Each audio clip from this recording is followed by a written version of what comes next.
a recurring guest on this week's episode, my amazing friend, Megan Huber, who is the community building queen.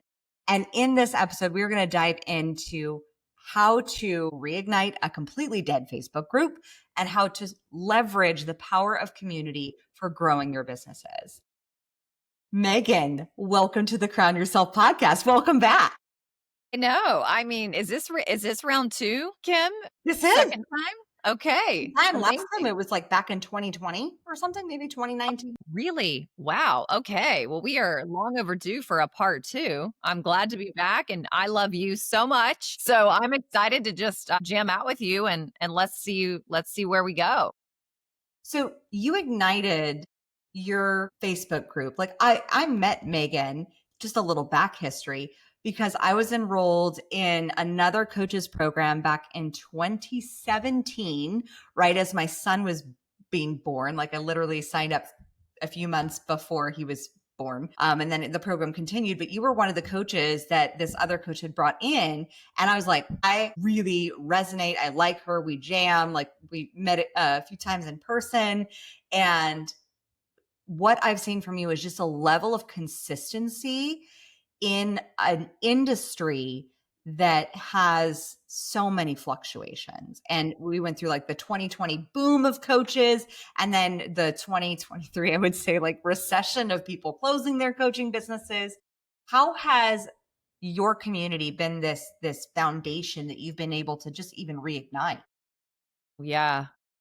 It's so true how it's changed so much over the years. So if you're listening to this and you've been in the game for, I'd say, like 10 plus years, you know exactly what we're talking about here. If you're new to the game and like you just entered it recently, like you have no idea. But some of us have been doing this for a long time, and we used to talk about the OGs. And Kim, now we feel like the OGs. I said that earlier today. I was like, I'm literally an OG now. That means I'm old. But yeah, community. And we can go in so many different directions because it's so fascinating when you use the word consistency. Because I'm thinking over here in my head, I'm like, well, I have some stories to tell about. I've probably been inconsistent at times too, which we can go into all that. But look, at the end of the day, I think the number one thing is relationships, because it's not like I've had the same Facebook group community since I got started in 2011. I think I've had over 50 different Facebook groups, but this one particular Facebook group really has been the one that grew the second iteration of my business starting in 2017. Just to kind of back it up a little bit, so the listener understands, I started my first coaching business in 2011. Then I left that coaching business in part-time in 2013 and then full-time in 2014. And I became a full-time team member of a very fast-growing coaching company, very large scale, where I was running all the programs, creating all the programs. I was very front facing, built a whole lot of relationships, left at the end of 2016, came back into my own business in 2017. And one of the questions, I don't ever really get asked this question anymore, but probably up until around 2021, 2022, so a good solid 5 years, probably the number one question I was asked is, how did you build your business the second time around in 2017 so fast? Because I went from zero to almost $500,000 in 11 months. And I tell people all the time, that was built on relationships. 100% built on relationships. So if you're listening to this, and look, it's true, the longer you're in the game of entrepreneurship, your company's going to go through iterations. You're going to probably start different businesses, possibly. You're going to have other ventures. Your business is going to evolve over time. Your business model might change. Like, things are going to fluctuate and change. I mean, just listen to that little bit of my path. Like, coaching business, work for somebody, coaching business again, and it's changed multiple times since 2017. But at the end of the day, how do you come back on the scene? How do you start something from scratch? How do you start and grow like a second company? And how do you do it? Look, I'm not saying anybody's going to be able to do this overnight, because you're not. But what you can always stand on very firmly, it is just look back in your history over the last however many years, and have you made relationship building a priority? If you have not, it is going to take longer and it is going to be laborious and it's going to be a whole lot harder than it has to be. Mm. And what I love so much about community and because community really is your ability to build relationships with people and your ability to connect other people together so that they can build relationships with each other. If you don't have that, you kind of aren't going to have a business if you don't have relationships. Everything really is built on relationships. Yeah, it's interesting because I think a lot of people still, even to this day, get into the online world thinking, I can just click a button and people will magically come to my website and show up because I'm on the internet. And I think that is such a myth Mhm. because the principle of relationships in business is one of the core principles that I would say has stood the test of time since the dawn of entrepreneurship. Mhm. Yeah, it's true. You can always return back to your relationships. When I rebooted my business in 2017, like that's an example of tapping into relationships. I was able to grow fast. And I tell people when they ask me that question, like, how did you build so fast the second time? Because my first coaching business, I made like $8,000 my first year in 2011. So let's just like get into reality. So the second time people are like, how'd you do it so fast? I'm like, because I spent 7 years building relationships. 3 of those years, I sacrificed my own business to go work for somebody else, where I also continued to make a name for myself and a brand for myself and build relationships with people. So there's also a lot of sacrifice involved. And you don't ever know. It's not like you have this like calculated approach to building relationships. You don't ever know when they're actually going to pay off.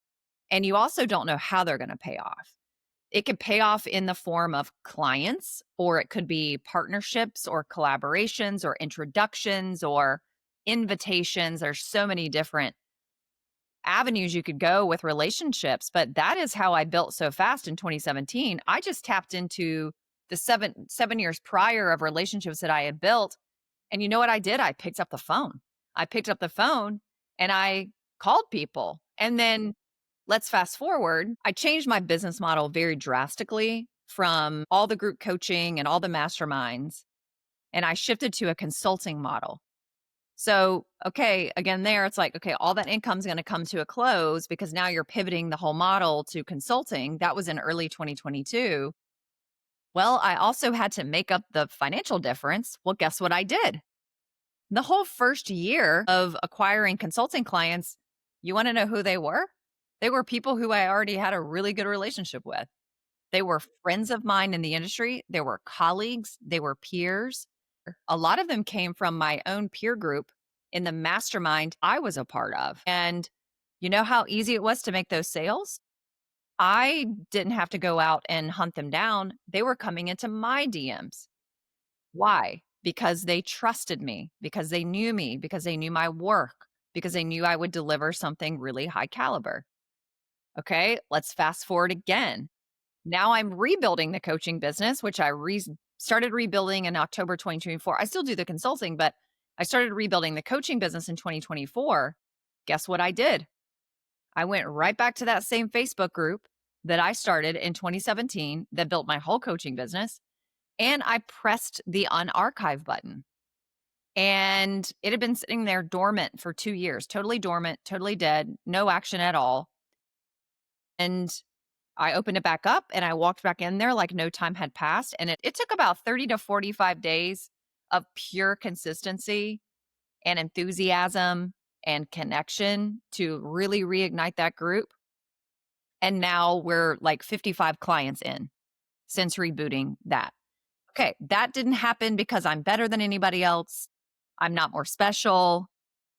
I think there's very few things on this planet I actually can sit here and have a conversation about. Like, you ask me to do anything else and I act like an idiot. Just ask my husband and I'm like, I have no idea.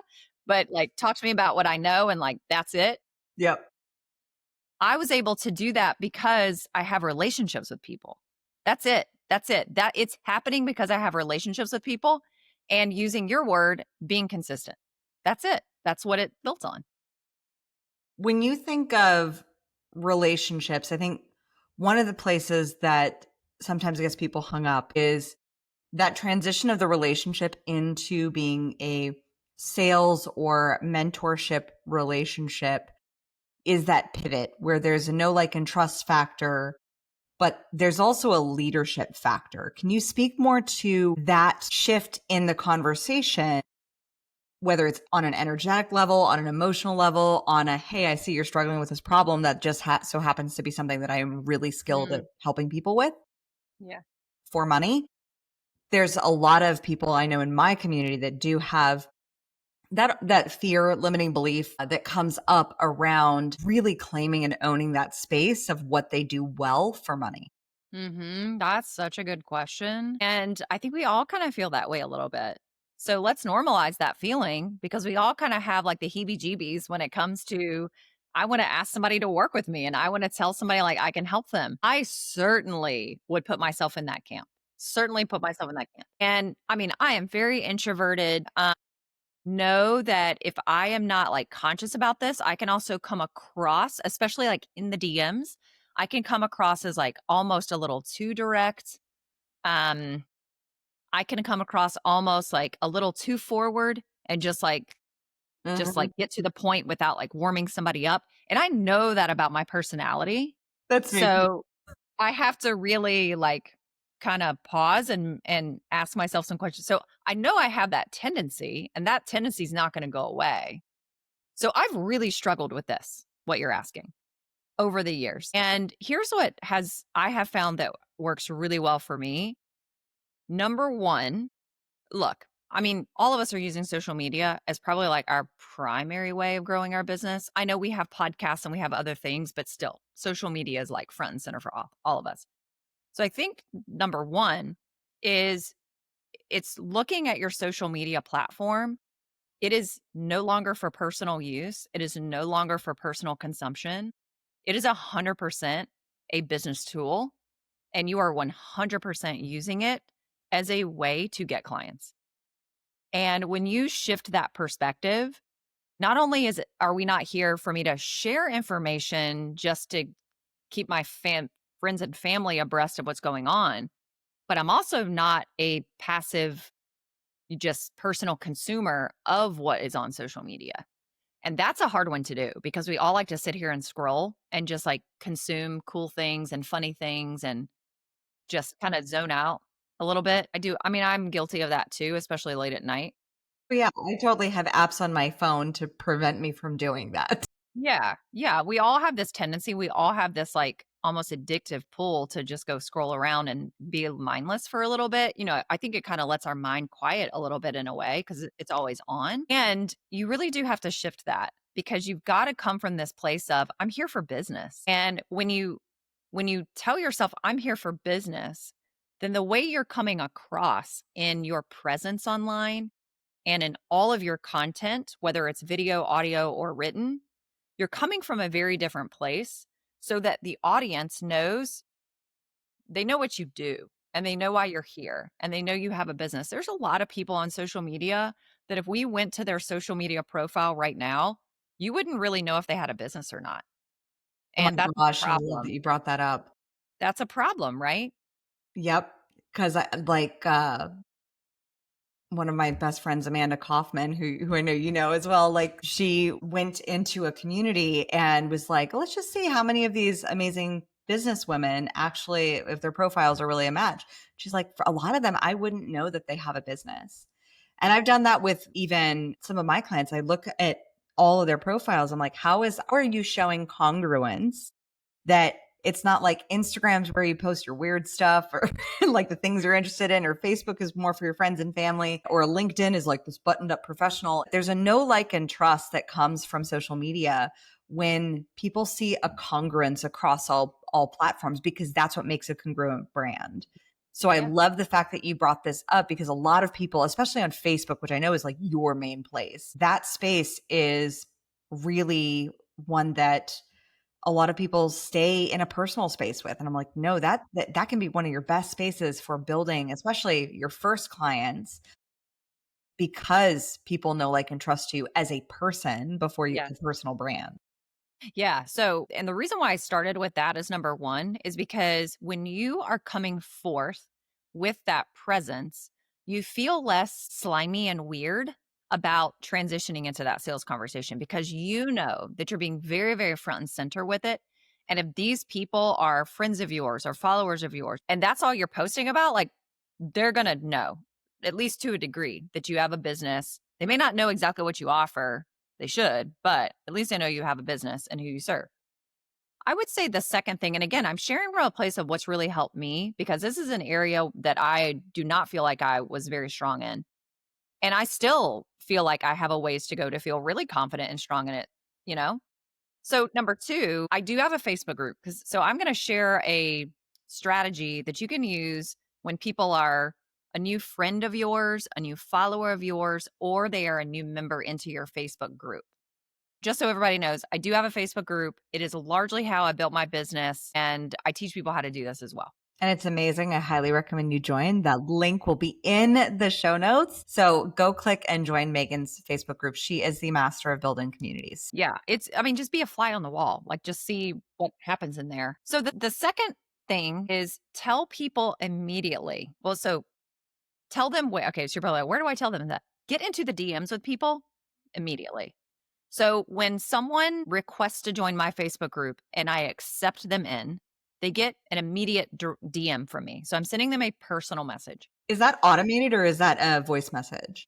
You can do either one. So I don't do a voice message for the first message. It is written and you can either manually do it or, I mean, look, if you don't have that many people joining your Facebook group every single day, like just do it manually. Yeah. Or you can have something like I use a platform called Group Track. It's Group Track CRM, which is a CRM specifically for social media. And you can set up automated messages and pipelines in Group Track. And so when you click the link for someone to be accepted into your Facebook group, it's almost like Group Track is like this overlay on top of your Facebook and you accept it and all their information goes into Group Track.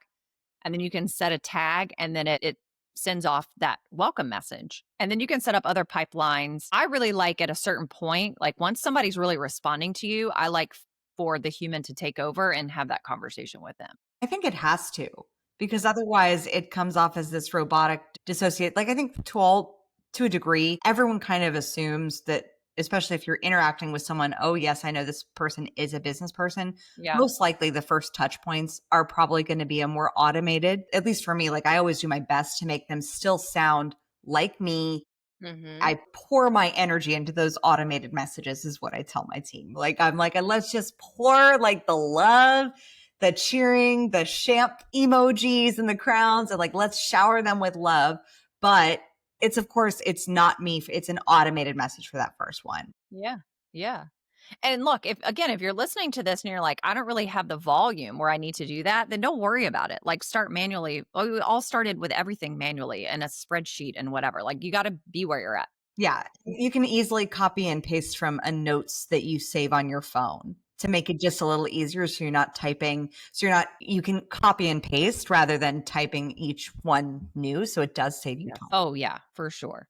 So send them a DM immediately. And then you can do the same thing as someone friend requests you on your personal profile and you accept it. Or if you get a new follower on Instagram, or if you get a new connection on LinkedIn, it doesn't matter. The message I'm going to tell you, you can use for all of those. So, but the key is you want to send an immediate message to people. So it's a 3-part message. And part 1 is, hey, so-and-so, welcome to the Structured Freedom Inc. Facebook group community. Super glad to have you here. Okay, that's part 1. If it's not your Facebook group, just reword that if they were like a friend on Facebook. Part 2 is 1 to 2 sentences. And in part 2, you're literally telling them exactly who you serve and how you serve them. So you're saying, I help coaches, course creators, and experts, blah, blah, blah, blah, blah, blah, blah. Right. So I'm going to say exactly what I do and the results you're going to get and what you don't have to do to get the result. And then the third part of this message is ask a pre-qualifying question. And everybody's pre-qualifying question is going to look a little different. And also just know that you can like change what this pre-qualifying question is over time because you may discover like, oh, there's a better question I could ask. I'll tell you what mine is. I ask people, what is the number one way you're getting clients right now? And then in parentheses, I put word of mouth, referrals, content, etc. Let me give you some tips on this pre-qualifying question. A lot of people, when they run their question by me, it's not a good question. And it's not a good question. I'll tell you why. It's not a good question because the question is making the receiving person think too hard to even answer the question. So it needs to be a question that, yes, is going to help you pre qualify them to start to see if this is somebody who might be able to use what I have to offer. Like maybe they could learn something from me. It needs to be a question that's, I could answer it in 2 seconds or less if I'm receiving the question. And kind of think of it this way, it's sort of like a this or that. Like, are you this? Are you that? Are you a woman or a man? Are you short or tall? Like, I don't have to think twice about that. How do you get clients? From the DMs or word of mouth? And when people respond to my question, 90% of the response is they're getting clients word of mouth or referral. And I'm like, well, if that's what they're relying on, then they need what I have to offer because that's not going to get them where they want to go. That's great, but it's not going to help them reach their next level goal.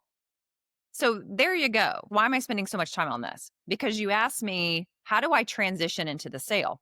We feel icky, weird, and all the things because we're not actually starting the relationship on the right foot.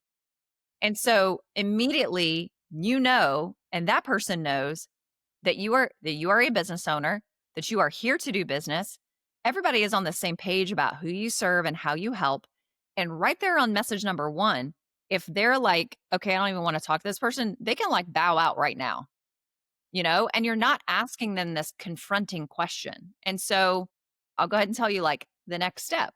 They're going to respond and they're going to answer the question. And you might have a couple of follow-up questions, but the idea is just to get them talking to you and just get into like a back and forth. Your goal is to figure out what is a resource that I have that would be super useful for this person right now, just based on what little they're telling me. And so I think of something that's inside my Facebook group.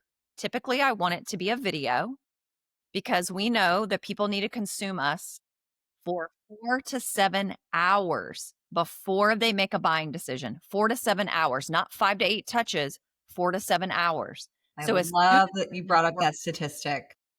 and that's a new one. That's a new one. That makes so much sense given the fact that when I look at all of my private clients, like every single one of them has consumed, like binged this podcast. Mm-hmm. And that's one of the biggest things as to why this podcast is one of the greatest client conversion tools, is because I don't expect someone to hop on a call with me and like from not knowing me to suddenly like, oh, they're going to drop a couple thousand, as in like 5 figures, end up on coaching. Like I know that there's going to need to be multiple touch points, whether it's $100 into our program, into our membership or something higher. Like they have to have that consumption of awareness. So I love that you're directing them to a video. And I think one of the cool things that I love about your intro message is I always like to equate it to dating. Because if you go on a date and you're thinking like, is this person the one? And they're like just looking to like mess around, you're very clear with your boundary of like, this is what I want out of our relationship. This is what I'm looking for. If you're not it, then that's fine. But maybe this could go somewhere. And I love the qualifying question because that could be something really simple of like, are you, for relationship coaches, are you single or are you in a committed relationship? For, I know we have some astrologers in this community. So it could be like, have you even been looked into astrology? What's your experience with it? So it's not a qualifier as in like a sales qualifier initially, like, Right. Are they qualified to buy? Do they have the funds? Do they have like all of those other qualifying questions that you look for later on? It's just that initial, like, are they even a fit for this community and for the way that you serve people? Yes, exactly. So you get them consuming something very, very quickly. And again, yes, the ultimate goal is that they're going to buy from you and they may not, which is totally fine, but you're trying to solve their problem, right? So you're trying to give them value. And value is something that people can get a quick win from or a result from, right? So we're not sending them to something that's like a big sales pitch. I mean, my videos are 45 minutes long inside my Facebook group. Yeah, and they're fantastic. If you've got a podcast and not a Facebook group, your podcast episodes are 30 minutes to an hour probably. So It's really amazing things. And so going back to your question, your original question, like how do I know when to transition into that, make that offer? So here's kind of like phase three. You want to do a lot of conversion events, whether that's master classes or it's some version of a launch or it's a workshop or it's just your live stream. Now that you're engaging with these people, you want to keep engaging with these people. So that DM conversation doesn't stop. You invite them to other things that you have going on that are free value. And it could be as simple as something like, hey, Kim, not sure if you saw, but I'm hosting a workshop on blah, blah, blah, blah, blah topic. Um, if this is something you might want to attend, let me know and I'll shoot you the link. It's just very conversational. So then they come. And then if they come, and so you're just like paying attention to their behaviors and you're paying attention to what they're saying yes to, what they're showing up to. Obviously, in things like workshops and master classes and launches and conversion events, you have a pitch. There is a pitch that's happening. So then it becomes very easy to slide back into their DMs and say, hey, Kim, just curious, are you thinking about joining Super Community? I would only say that to you though, Kim, if I actually saw that you attended my event. If you didn't attend my event, I'm not going to ask you that because I don't even know if you consumed my event. Yeah. Right? So you see where you're using value and you're using you teaching things and helping them solve their problem for free to be engaging with them. And then based on if they're coming, if they're not coming, if they're kind of asking you questions, they're giving you signals that's letting you know this person might be interested or not. And I always just kind of give them an out and myself an out. I might say things like, no pressure. I might say things, you might be. I might say, don't know if you'd be interested or not. So it doesn't feel like this, oh my gosh, like she's making me say yes, or like she's making me feel like I have to buy something. And then for me, it makes me feel like I'm unattached to whether they say yes or no because I don't even know, like, I don't know if they're going to say yes or no. So it's just things like that. You're never just going into the DMs with someone who you see lurking around just to ask them to buy from you. That's Yeah. not how we're doing it. That's not how to get high quality sales either. And the key is quality. And I heard Layla Hormozy on her podcast gave a statistic, and I think it's somewhere between 60 to 80% of people who buy under pressure and like falsified urgency and things like that, they end up regretting their purchasing decision, which makes them not actually have retention or attention throughout the program because they're stuck in almost resentment toward themselves. So I too have always used having a nice out as far, and mine is very simple. It's like whether we work together or not, I'm cheering you on. Mhm. Whether you choose to, continue doing, whether you choose to join or not, I'm cheering you on. You can do this without me. We might grow a little faster with you doing it with me, but whether or not, I fully believe in your success being 1,000% possible. Yeah. Yeah. And I think too, it's understanding timing. And you can understand timing so much better when you are building a long-term relationship with someone. And that's one of the places where I think times have really changed in not just our industry, Kim, but just in the marketplace in general. Look, you and I have been around for a long time, pre 2020, and even in like 2020 and 2021. You could very quickly convert somebody without spending all this time building a relationship with them. Like the number of times you and I and our friends and colleagues and peers have experienced like somebody coming into our DMs and saying like, I listened to this, I saw you here, sign me up, here's 10 G's. Client and two messages. I was like, Yeah. what? Yeah. But that was 2020.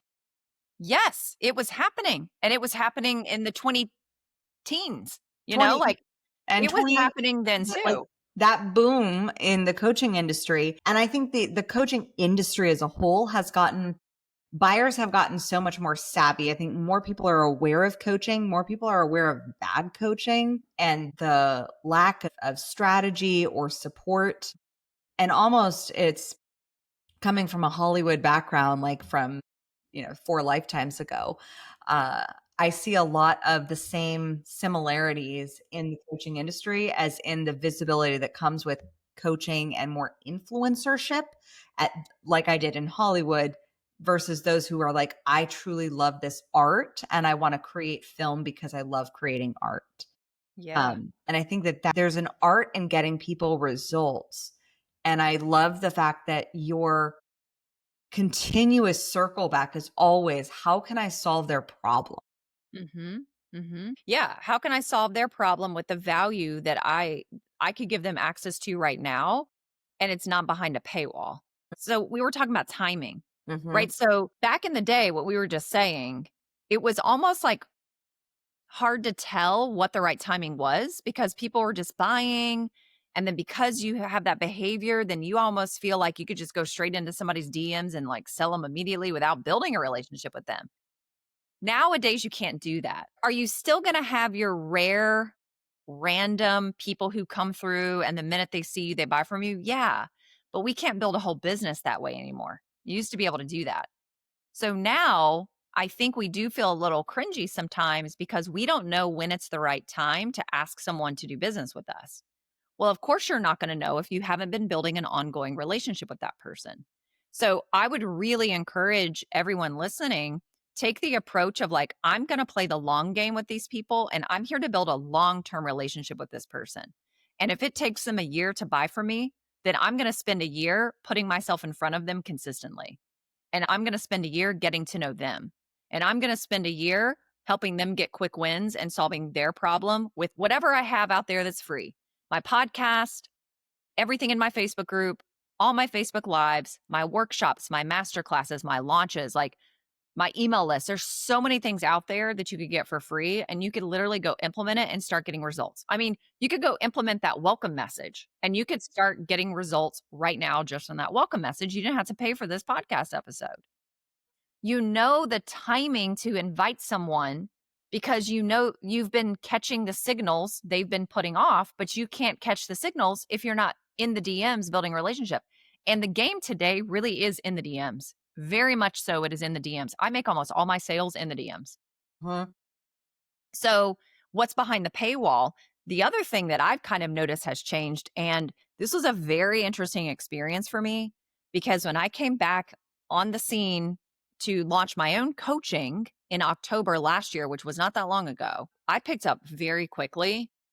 I was like, whoa, I'm like behind on what has changed to sell coaching because selling consulting to people making tens of millions of dollars is a little bit different than selling your coaching packages. It's just different.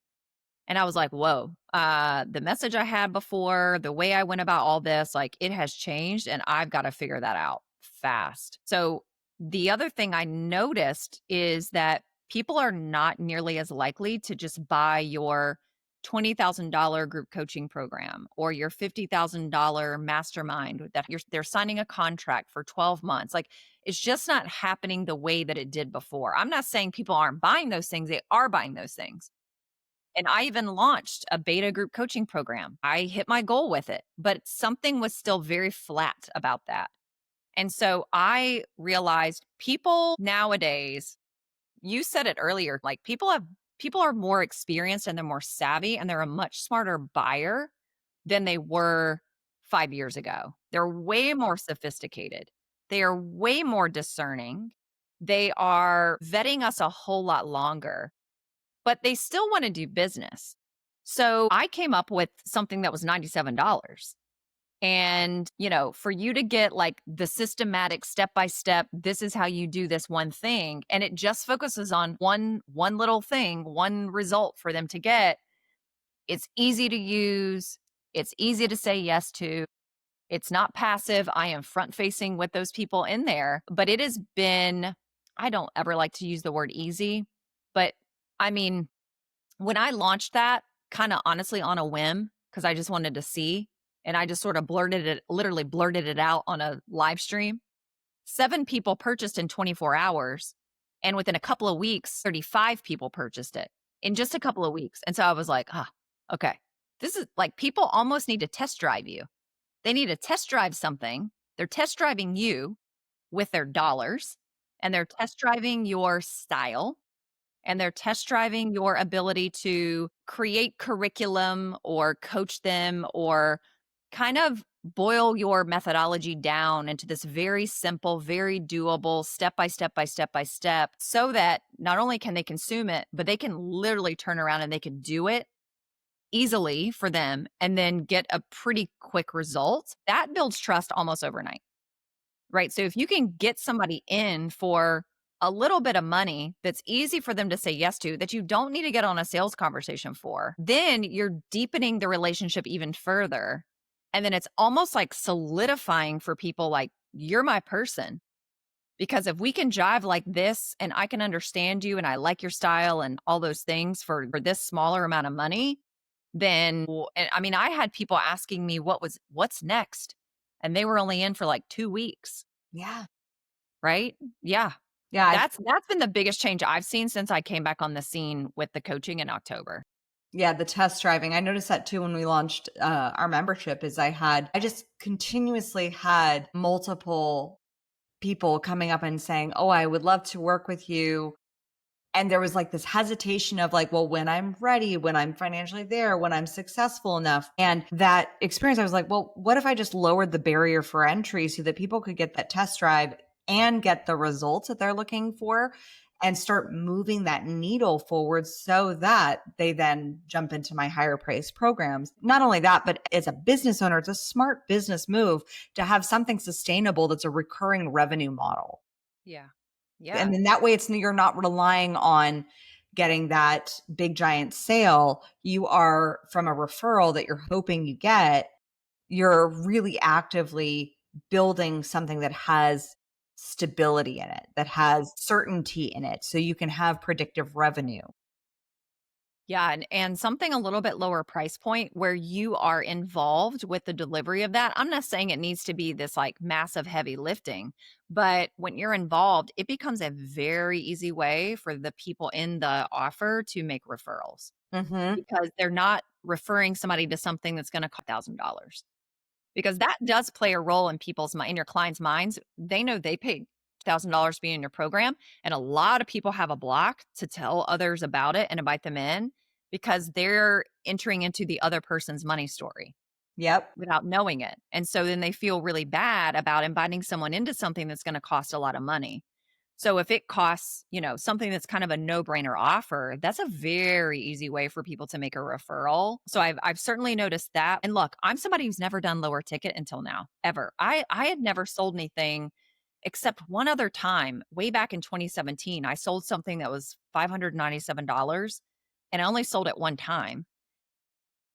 Ever since then, everything else I've sold is $5,000 or Plus. higher. Yeah. And certainly my consulting was even as high as 100K. So I'm not used to this lower ticket type of thing. And here's the key with the lower ticket that neither one of us has said that I think is important to share. Where the lower ticket has changed nowadays is it's not a lower ticket that's for people who can't afford your higher ticket. We're not talking a downsell here. We're not Mhm. talking about go create something for all the people in your community who can't afford your high ticket. Because the key is we want them to enter into this lower ticket. I call it the hero offer. I got that from Sarah Blakely. I love I got it from Sarah Blakely because I read a post of hers on Instagram and she was saying, every year I always tell my team to use their intuition and creativity and figure out which one of our products is going to be the hero offer. And in this particular post, she was talking about 2019 when she came out with the faux leather legging. those are phenomenal. It was the first thing I ever bought from Spanx. Same. Same. First thing I ever bought. I love Then you're them. hooked. Well, then you're hooked. Then Yeah. you buy another pair. Then you buy the other color. Look, they've got a ton of products. Yeah. Like they've got probably thousands of products, but they definitely have hundreds and hundreds of products. But the hero offer is like the front door that gets you in and you love it so much. And she even said in her post, your hero offer has to almost have a cult following. And the faux leather legging in 2019, it had a cult following. And when I saw that, I was like, okay. Well, I bought that faux leather legging and then it kind of gets you into the other thing. So this offer that we're talking about, it is an offer that you want the people in it to upgrade to the next level, but they need to be candidates for the next level. But again, people are holding on to their dollars Not necessarily because they don't have the dollars. It's not that. Because I'll tell you, Kim, the number one objection I hear now isn't money, it's time. Mm. It's time. I don't have enough time. Yeah. And you must hear it too. Yes. Yes. And as someone, what I've seen just consistently over 17 years of being a business owner, and this has happened even, I remember that this even back in my Pilates business, like it was, I don't have the time to work out. I don't have the time. And that it wasn't about the money. It is about the time and what they perceive the time will cost them. Mm. Hmm. And I've seen that same thing, especially when you're marketing to your $1 million client, not downplaying your marketing for the people who can't afford your products and services and making something really super efficient for those people. You are continuing to market to that ideal client who is your $1 million client. When you're in that messaging, then you're technically it's a downsell. It's actually more of an invitation. I love how you frame it as a hero offer Yeah. because it's that intro of like, let me get the amuse bouche. Like, let me taste the restaurant. Let me see if I like the food before I commit to a full fine dining experience. Let me have the taste tester. And then that way it allows people who could pay the opportunity to see will they get a result. And that's why I think more so than anything has changed. I think the number one thing consistently in the industry is results. Because I think a lot of people in 2020 and 2021 especially paid for a lot of coaching and didn't see actual tangible results. And I'm not saying that with coaching sometimes the results they come they're delayed. Like there's a lag time, but it's the principles, the systems, the structure, the strategies that were put into place, and it takes about 3 to 6 months for those to take into effect. But are you also maintaining the relationship beyond the scope of that payment? I think that's also a big piece too. Yeah. That's a huge piece. And this hero offer that we're discussing, it really is something that's for almost everyone in your ecosystem. So, I have had past clients I worked with 6, 7, 8 years ago come back in through that. This is really important. I've had current clients in another program buy it. I've had people who have been sitting in my Facebook group community since 2017 buy it. I've had colleagues and peers who are more successful than me buy it.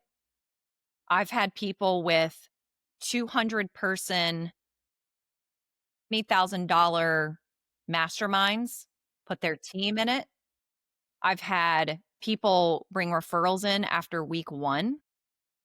I've had people hear me as a guest on a podcast, come in, watch one video, and buy it. Okay, take note, Love listener, it. because that's everybody in your ecosystem. And that's what we're talking about. It's like because this does have to do with community as well. Because you're kind of you're creating something that almost like keeps your whole community together in a way. And the other strategic move I made with this particular offer, it was $97 for 60 days. Now it's 2 payments of 97. So I just doubled the price recently. I don't have a separate community for those people. Their community is the public Facebook group. I say public Facebook group. It's private, but visible. It's not hidden. Yeah. So there's tons of people in there who've never purchased anything from me ever before. I just didn't create a separate place for those people to go, which is kind of a good move because again, what starts to happen is those people really become leaders inside of your free community. And so they end up on their own without you asking or prompting them. They kind of start leading your Facebook group. They're the ones they're posting in there. They're sharing their wins. They're telling other people to buy it. I mean, it's really incredible what happens. And that was a bit of a strategic move on my part. But what it did is it didn't separate the community from buyers and non-buyers. And it's like the people who are in this $97 offer getting really great results. It's showing something to all the other people. It's very, very inspiring. It's motivating. It's showing other people what's possible. And it almost creates this because I'm kind of watching it happen. I mean, it's June 25th at the time of this recording. I launched this in towards the end of April, and it's been really cool. It's almost taken on It's definitely taken on an identity. I feel like I'm borderline creating a movement, but it has certainly taken on an identity. And I think that marketing and selling in this like identity type of way is also something that has shifted in the marketplace. And if you can create an identity for your community, people are kind of like locked in for a long time. 100 that breakthrough, like, because I just was looking at and reflecting on our community with the collective that we created, and the identity that I really was conscious of focusing on was taking courageous action every week. Mm, And as a leader, that requires me to step boldly, even more boldly, into my purpose, into the choices, into how, all those acts of courage, whether in business or in personal life as well. But that identity of being the courageous victor, the one who chooses to step forward bravely into the arena on a daily basis, like that is an identity that resonated with my community so much, of being that conquering fear and slaying those dragons, versus just kind of other language that I'd used in the past in past programs, because I've had lower ticket programs that almost hit the mark, like they almost made it, like they had a good amount of people in them, but they weren't hitting on that identity piece. And I think that this shift, what you said specifically, of making sure that that hero offer really delivers and drives with identity first. And what is that desire? And it goes completely against other forms of marketing from like a decade ago, of like the fear based, false urgency, scarcity sort of mindset. Now, I think what the great thing about marketing from the space of identity and leading with identity is you're leading from desire, which is so powerful.